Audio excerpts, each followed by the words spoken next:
ጋይስ አንድ ቆንጆዬ ልጅ ላስተዋውቃችሁ።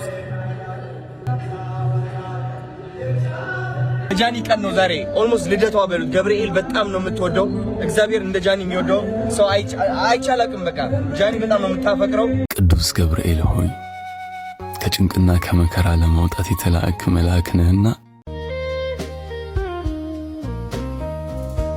ባሳብ ካንቺ ጋር ነኝ። ሰላም ጤና ይስጥልኝ ቤተሰብ እንደውቃችሁልኝ በአዲስ ቪዲዮ ተመልሼ መጣሁ። ለመላው የኦርቶዶክስ እምነት ተከታዮች እንኳን በሰላም ለቅዱስ ገብርኤል ዓመታዊ ክብረ በዓል በሰላም አደረሳችሁ ያልኩ። በዚህ ቪዲዮ የምንመለከተው ታላቁን መልአክ ቅዱስ ገብርኤል ዓመታዊ ክብረ በዓል አስመልክቶ እንግዲህ አዶናይ እና ጃኒ ወደ ሐዋሳ ቅዱስ ገብርኤል ተጉዘዋል። በዛ ማለት እንግዲህ የተፈጠሩ ብዙ ነገሮች አሉ። እስቲ እሱን የምንመለከት ነው የሚሆነው። ቪዲዮ ላይክ እና ሼር ማድረጋችሁን እንዳትረሱ። ሰብስክራይብ ለምንድን ነው የማታደርጉት? አሁን አድርጉ። እስቲ መጀመሪያ ከጉዟቸው መሀል ያሳቀኝ ሁለት ፓርት አለና እስቲ መጀመሪያ ከዚህ እንጀምር። ባሳብ ካንቺ ጋር ነኝ በእውነው ይሄ እንግዲህ ወደ ሐዋሳ እየሄዱ እያለ በመሀል የተለቀቀ ቪዲዮ ነውና ኮሜንት ላይ ምንድነው ጉዳዩ ብሬክ ላይ ናችሁ እንዴ ወይ ረፍት ላይ ናችሁ እንዴ የሚል ነገር ሲነሳ ነበር። ከዛ ውጪ ደግሞ ይሄኛውም የሚገርም ቀን ነው የሚሆነው። ተከታተሉ። የጃኒ ቀን ነው ዛሬ ኦልሞስት ልደቷ በሉት። ገብርኤል በጣም ነው የምትወደው። እግዚአብሔር እንደ ጃኒ የሚወደው ሰው አይቻላቅም። በቃ ጃኒ በጣም ነው የምታፈቅረው። እንደዚህ አይነት ነገር አስተላልፋለና እስቲ ለማንኛውም ሙሉ ደም ማስመለከታችን ነው ላይክ እያደረጋችሁ እስቲ ከአንድ ጀምረን እንመልከት። እንኳን አደረሳችሁ። ዛሬ እንግዲህ ገብርኤል ነው። አምሮብናል። ሸብረቅረቅ ጃ አቤት ልዕልት መስላለች። ዛሬ የጃ ቀን ነው። በቃ አንቺ ቀን ነው። ፈታ ነው ምንለኔና ነኝ ጋይስ እንደምን አላችሁ? ዛሬ እንግዲህ ገብርኤል ነው እንደምታውቁት ማለት ነው። ጃም አምሮባታል። ፏ ብላለች። ያው እኛም ማች አድርገናል በምንችለው አቅም። ጂንስ ባረግነው የታችኛው ነጭ ሱሪን አጥቼው ነው። አሁን ወደ ሐዋሳ እየሄድን ነው ማለት ነው። መኪና እየጠበቀን ነው ታች። የሚገርም ቀን ነው የሚሆነው። ተከታተሉን፣ ትወዱታላችሁ። ጃኒ በጣም ጓግታለች። ቢከስ ስለት ማስገባት አለባት አይደል? ስለቴ ደግሞ ደርሶልኛል። ስለቱን ለማወቅ እኔ በጣም ጓጉቻለሁ። ምን እንደሆነ ጠይቂያት ንገሪኝ ብያት አትሰማም። አሚን አትነግረኝም። ዛሬ ትነግረኛለች። ስለዚህ ዛሬ እኔ ጓጉቻለሁ በጣም። ተከታተሉን እሺ። ወዳችኋለሁ። እንኳን አደረሳችሁ። ኤላ አባቴ ለኔ አማላጄ ገብርኤል አባቴ ለኔ አማላጄ እኔም ልበልህ አባቴ ገብርኤል ግባ ከቤቴ እኔም ልበልህ አባቴ ገብርኤል ግባ ከቤቴ እኔም ልበልህ አባ መላኩ ግባ ከቤቴ እኔም ልበልህ አባቴ መላኩ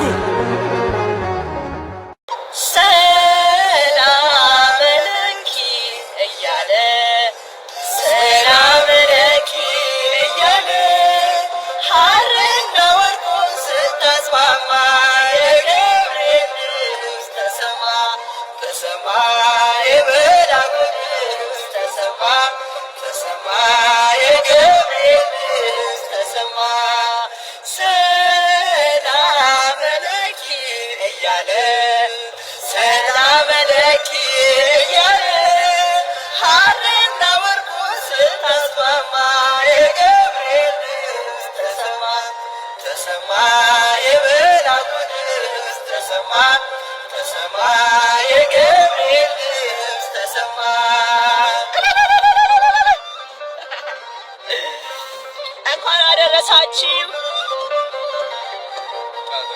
ውሃ ስትቀጂ ክንፉን እያማታ ሊያበስርሽ የመጣው በታላቅ ደስታ ከሞገስሽ ብዛት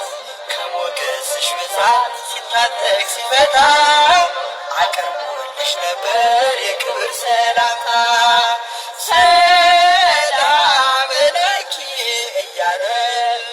ሰላም ለኪ እያለ ሐርና ወርቁ ስታስማማ የገብርኤል ድምፅ ተሰማ የመላኩ ድምፅ ተሰማ የገብርኤል ድምፅ ተሰማ። ወዳችኋለሁ። አይ ላቭ ዩ ሶ ማች። እንደኔ ስለታችሁ ደርሶላችሁ ሂዳችሁ ለማመስገንና ለመክፈል ያብቃችሁ። አሜን በሉ። አሜን በሉ። በደምብ ቅዱስ ገብርኤል ሆይ ከጭንቅና ከመከራ ለማውጣት የተላእክ መልአክ ነህና 3 ደቂቅ በእሳት ጉድጓድ በተጣሉ ጊዜ ክንፎችህን ጋርደ ከመቃጠል እንዳዳንካቸው እኔንም አገልጋይህን በረድኤት ኃይል አድነኝ። ሰላሜን አብስረኝ። ልዳን ላመስግን አባቴ።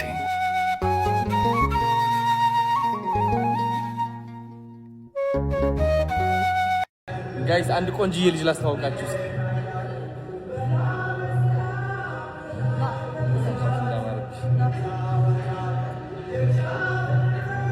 በሉሽ አሁን ትንሽ ቪዲዮ ልንቀርጽ ነው። ያምራል ላይ ቤት ደስ አይልም? ገብርኤል መልአከ ራማ ገብርኤል መልአከ ራማ ስትጠራ ፈጥነህ ድረስ ድምፅህን እንስማ።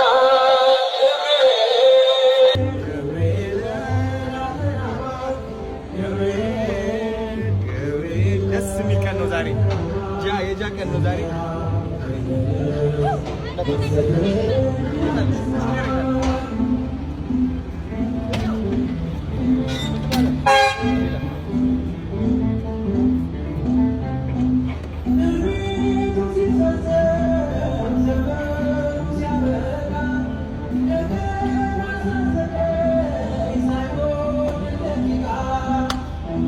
ሐዋሳ እየሄድን ነው አሁን ጋይስ፣ እንወዳቸዋለን። ኑኔ ልግባ አስገቡ።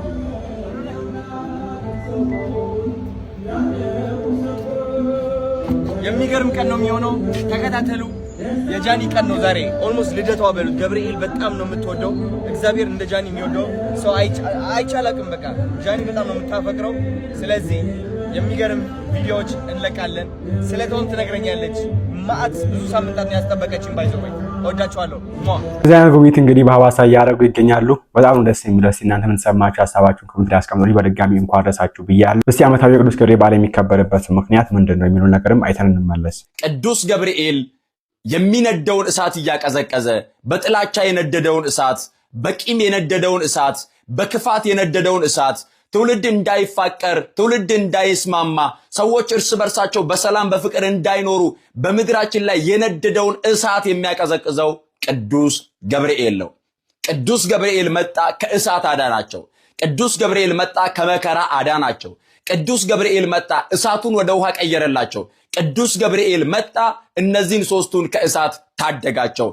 ቅዱስ ገብርኤልን የምናከብረው፣ ቅዱስ ገብርኤልን የምናስበው እነዚህን ሶስቱን ወጣቶች ከሚነደው እሳት ስላዳናቸው ነው።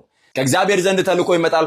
በህይወታችን ውስጥ የትኛውን ፈተና የትኛውን መከራ ቢመጣ መልአኩ ያቀዘቅዝልናል። ምክንያቱም የእግዚአብሔር መልአክ እግዚአብሔርን በሚፈሩ ሰዎች ዙሪያ ይሰፍራል ያድናቸውማል ተብሎ ተጽፏል። ይሄኛው ማዳን ከዘላለማዊ ማዳን ጋር የሚገናኝ አይደለም። አንዳንድ ጊዜ ሰዎች መላእክት ያድናሉ፣ ቅዱሳን ያድናሉ ብለን ስንናገር እኛ አዳኛችን ክርስቶስ ብቻ ነው የሚሉ አሉ። ክርስቶስ የሰራውን የማዳን ሥራ የሰራ ማንም የለም። ክርስቶስ 5500 ዘመን በኃጢአት በፍዳ ተይዘን እንኖር የነበርን እኛን ስጋውን ቆርሶ ደሙን አፍስሶ አድኖናል። ነገር ግን በምድር ላይ ደግሞ የሚደርስብንን መከራ ክርስቲያኖች ሆነን ክርስቶስን በማምለክ እግዚአብሔርን በመፍራት ለእግዚአብሔር በመገዛት የምንኖረውን እኛን ደግሞ ልክ መከራ ሲገጥመን፣ ችግር ሲገጥመን፣ ሐዘን ሲገጥመን እግዚአብሔር መላእክቱ ልኮ ያድነናል። ይህ ቅዱስ ገብርኤል ከእግዚአብሔር ዘንድ ተልኮ መጣ። በእሳት ውስጥ የወደቁትን ሶስቱን አናንያ፣ አዛርያ፣ ሚሳኤልን ከእሳት አዳናቸው ይላል። እነርሱን የጣሉት በወላፈኑ ተበልተው ሲሞቱ፣ እነርሱ ግን በወደቁበት በዚያ የእሳት ባህር ውስጥ እንኳን ሳይቃጠሉ በሚነደው እሳት ሳይሞቱ እንዲድኑ ያደረጋቸው የእግዚአብሔር መልአክ ከእግዚአብሔር ዘንድ ተልኮ መጥቶ እሳቱን ውሃ አድርጎላቸው ነው። የሚፋጀውን የሚባላውን የሚያቃጥለውን እሳት ወደ ውሃ ቀየረላቸው፣ አቀዘቀዘላቸው፣ አዳናቸው። ዛሬም ይህ መልአክ ያሳደገን መልአክ ነው። ይህ መልአክ የሚጠብቀን መልአክ ነው። ይህ መልአክ የጠበቀን መልአክ ነው እና ይህንን መልአክ እያሰብን ረድኤትና በረከት እንድናገኝ እግዚአብሔር መንፈስ ቅዱስ ሁላችንንም ይርዳን። ነገ ታኅሳስ 19 አቤት አቤት አቤት ታኅሳስ 19 የሚከበሩ የቅዱሳን በዓላት ብዛታቸው ሁሉንም በአንድ ላይ እጥር ምጥን አድርጌ አቀርብላችኋለሁ። አደራ እናንተ ደግሞ የተለመደ ትብብራችሁ ኮፒ ሊንክ ማድረግ እንዳይረሳ እላለሁ። በተደጋጋሚ እንደምናገረው በዕለተ ቀናቸው የምትችሉ 19 የማትችሉ ደግሞ ቢያንስ 3 ጊዜ ኮፒ ሊንክ በማድረግ እነዚህን ቅዱሳን ሁሉም ሰው እንዲያውቃቸው አድርጉልኝ። አንደኛ መጋቢ ሐዲስ የራማው መልአክ ደስታን አብሳሪ የምስራች ተናጋሪ ሊቀ መላእክት ቅዱስ ገብርኤል ሰለስቱ ደቂቅ አናንያ፣ አዛርያ፣ ሚሳኤልን ከእቶን እሳት ያዳነበት ታላቅ ዓመታዊ ክብረ በዓል ነው። ሁለተኛ ባለ ብዙ ቃል ኪዳኑ ቅዱሱ አባታችን ስምህን የጠራና ዝክርን የዘከረ መታሰቢያን ያደረገ እስከ 24 ትውልድ ድረስ እምርልሃለሁ። ስምህን በመጥራት ለተራበ ያበላ፣ ለተጠማ ያጠጣ፣ ለታረዘ ያለበሰ፣ ለቤተ ክርስቲያን በአንተ ስም ለተሰየመ ቤተ ክርስቲያን ማንኛውንም አቅሙ የፈቀደውን ስጦታ ያበረከተውን ደግሞ እስከ 28 ትውልድ ድረስ እምርልሃለሁ። በማየ ጸሎትህ አንተ ባፈለግከው ጸበል ለአንተ በፈለቀልህ ጸበል የታጠቡ የተጠመቁና የጠጡ ሰዎችን እስከ 27 ትውልድ ድረስ እምርልሃለሁ። ገዳምህን ለመርገጥ ለመሳለም ለመሳም አስበው ነገር ግን ያልተሳካላቸውን ስላሰቡ ብቻ እስከ 26 ትውልድ ድረስ እምርልሃለሁ። በአንተ ስም ቤተ ክርስቲያን ያሰራና ያሳነጸውን እስከ 33 ትውልድ ድረስ እምርልሃለሁ። በመንግሥተ ሰማያትም 33 የብርሃን ከተማን አዘጋጅለታለሁ። ዝክርና መታሰቢያን ሊያደርግ ብሎ ነገር ግን በተለያየ ችግር ያልተሳካለትና ያላደረገውን ስላሰበ ብቻ እስከ 25 ትውልድ ድረስ እምርልሃለሁ። በገዳምህ በመገኘት የቻለ በልደትህና በዕረፍት ቀን ያልቻለ ደግሞ በእየወሩ እየመጣ ቅዱስ ሥጋውና ክቡር ደሙን የተቀበለውን እስከ 35 ትውልድ ድረስ እምርልሃለሁ። በዚህች ምድር ላይ ለ332 ዓመታት ስትጋደል ስትቀመጥባት የነበረችው ይህቺ ጠፍጣፋ ድንጋይ እብነ ሕይወት የተባለችው ይህቺ ድንጋይ የመካኖችን ማኅፀን ፈትታ ልጅን ትስጥ።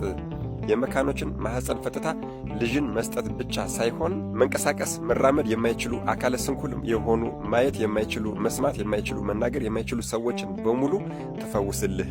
ወደ ገዳም ስትመጣ አንተ በመስቀል ባርከህ ያፈለግከው ጸበልና ከአረፍክ በኋላ ከመቃብር ላይ የሚወጣው ጸበልም ልጅ መውለዱ የማይችሉ የእናቶችን ማኅፀን እየፈታ ልጅን ያሰጥልህ፣ ማንኛውንም ምድራዊ ደዌ ይፈውስልህ የተባሉት ቅዱሱ ድንቅ አድራጊው ባለብዙ ተአምሩ አባታችን አቡነ አባለ ክርስቶስም ታኅሳስ 19 የዕረፍት በዓላቸው ነው።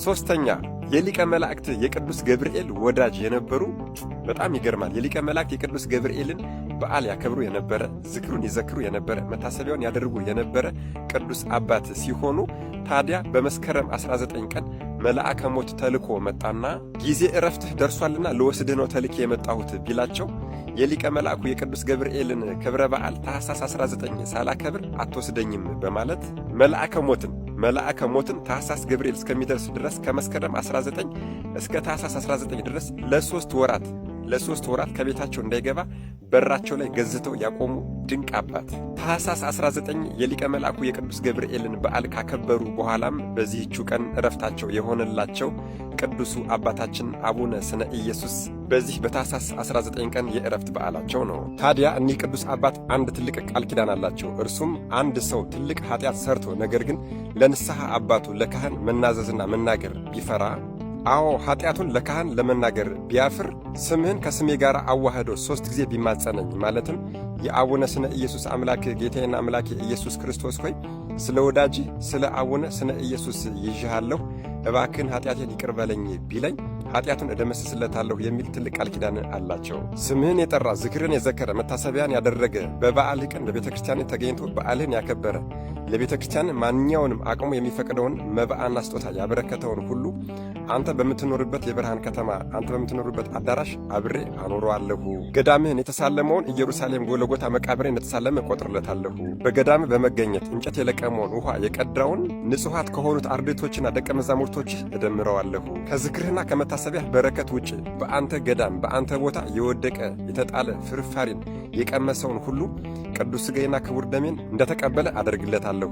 እጀሰብ፣ ስራይ፣ መተት፣ አስማት የተደረገበት ማንኛውም ሰው የመቃብርህን የእምነት አፈር ከጸበል ጋር አዋህዶ ቢረጭ፣ ቢጠጣ፣ ቢጠመቅ፣ ቢቀባ እጀሰቡን፣ ስራዩን፣ መተቱን፣ ድግምቱን በሙሉ እፈታለታለሁ። ማንኛውም ሰው እርሱም ሆነ ቤተሰቦቹ ከብቶቹም እንስሶቹም ቢታመሙበት በአንተ ስም አባቴ ስነ ኢየሱስ ሆይ ድረስልኝ ብሎ ቢማጸን እርሱንም አድነዋለሁ፣ ኃጢአቱንም ይቅር እለዋለሁ፣ ቤተሰቦቹንም ከብቶቹንም አድንለታለሁ። አንተን በማመን ከሩቁም ሆነ ከቅርብ መጥቶ በገዳም የተቀበረውን ያለ ወቀሳና ያለ ከሰሳ የእሳትን ባህር ተሻግሮ በመንግሥቴ ይኑር። ቦታህን ገዳምን አቅሙ በፈቀደው መልኩ የተራዳውን ሰው ሁሉ እንደ ሊቀ ሰማዕታት እንደ ቅዱስ ጊዮርጊስ ሰማዕትነት አድርጌ እቆጥርለታለሁ። ገዳምህን ስራዬ ብሎ አስቦበት አይደለም አጋጣሚ ሆኖ በዚያ ሲያልፍ ለአንድ ቀን እንኳን የረገጠውን ሰው እስከ 12 ትውልድ ድረስ እምርልሃለሁ። በጉልበቱ በሀብቱ በሐሳቡ ወጥቶ ወርዶ የሚራዳውን በክብረ በዓል ቀን የሚዘምርና የሚያሸበሽበውን በእግሩ ደክሞ ከሩቅም ሆነ ከቅርብ ቦታ ተገኝቶ በዓልህን ያከበረውን እርሱ እራሱ ድኖ ከወገኖቹ እስከ 60 ትውልድ ድረስ ከሲኦል እሳት አወጣለታለሁ። ይህንንም በማይዋሽ ቃል ልፈጽምልህ አማኔ በርዕሴ ብዬ በራሴ ምዬልሃለሁ ያላቸው ድንቅ አባት ናቸው። በነገራችን ላይ እኒህ ቅዱስ አባት ከሸዋ ተነስተው ታች አርማጭሆ በመሄድ ድንቅ ገዳም የገደሙ ሲሆን ይሄ ገዳማቸው ከሳንጃ ከተማ የ3 ሰዓት የእግር መንገድ ርቀት ላይ የሚገኝ ሲሆን በዚሁ ታች አርማጭሆ በሚገኘው ገዳማቸውም የቅዱስ ያዕቆብ ዘግሙድን ገዳም ገድመውበታል። አራተኛው በዚህ በታኅሳስ 19 ቀን የምናከብራቸው ቅዱሱ አባታችን ደግሞ ቅዱስ ዳንኤል ዘተንቤን ወይም ደግሞ ሐዲስ ዳንኤል በመባል ይታወቃሉ። እርሳቸውም ሀገራቸው ትግራይ ሲሆን በቅዱሱ ንጉሥ በአጼ ዘርዓ ያዕቆብ ዘመነ መንግሥት የነበሩ ሲሆን የአጼ ዘርዓ ያዕቆብ መጽሐፈ ነገሥት ተርጓሚ ሲሆኑ የቅዱሱ ንጉሥ የአጼ ዘርዓ ያዕቆብን ከሰማይ የወረደላቸውን ቅዱሱን መስቀላቸውን ይዘው ሲጋደሉ የነበሩ ድንቅ አባት ናቸው። እኒህ ቅዱስ አባት በ40 ቀን አንዴ ነበር የሚበሉት። ታዲያ በንጉሱ በአጼ ዘርዓ ያዕቆብ ከሰማይ በወረደላቸው መስቀል ሙታንን እያስነሱ ድንቅ ተአምራትን እያደረጉ ከኖሩ በኋላ በታኅሳስ 19 ቀን ዕረፍታቸው ሆኖላቸዋል። ይህንን ከሰማይ የወረደውን የንጉሱን መስቀልም ትግራይ በመውሰድ ውቄን ቅዱስ ገብርኤል ገዳም ውስጥ በክብር አስቀምጠውታል። እንግዲህ ወገኖች ነገ ማለትም ታኅሳስ 19 የሚከበሩትን ዓመታዊ ክብረ በዓላት በሙሉ አወቀን። ታዲያ በዚህ ቀን ምን ልታደርጉ አስባችኋል? አዎ በእነዚህ ቅዱሳን ቃል ኪዳን እንታሰር ዘንድ ዝክርን በመዘከር መታሰቢያቸውን በማድረግ በስማቸው አቅማችን በፈቀደው ቀዝቃዛ ውሃን ብትሆን ለተቸገሩ በመመጽወት ብናሳልፈው ምን ይመስላችኋል? የእነዚህን የአራቱንም ቅዱሳን ቃል ኪዳን ሁሉም ሰው ያውቅና በዓላቸውን የሚያከብር ዘንድ አደራ ብያለሁ። የምትችሉ 19 የማትችሉ ደግሞ 3 ጊዜ ኮፒ ሊንክ እንድታደርጉልኝ እጠይቃለሁ። መድኃኔ ዓለም ኢየሱስ ክርስቶስ ታኅሳስ 19 ተከብረው ከሚውሉት ከሊቀ መላእክት ከቅዱስ ገብርኤል ከታላቁ አባታችን ከአቡነ አባለ ክርስቶስ ከታላቁ አባታችን ከአቡነ ስነ ኢየሱስ እንዲሁም ደግሞ ከታላቁ አባታችን ከአቡነ ዳንኤል ዘተንቤን ረድኤት፣ በረከት፣ ምልጃ፣ ቃል ኪዳን፣ ፍቅር አይለየን። አሜን። ይቆየን። ኢንዌስ ቪዲዮአችንን ይመስላል። ይሄ ቪዲዮ የሰራበት ምክንያት እንኳን ራሳችሁ ለማለት ያክል ነው። በቀጣዩ እንመለሳለን። ላይክ እና ሼር ማድረግ እንዳይረሳ። ቸር ቆዩልኝ።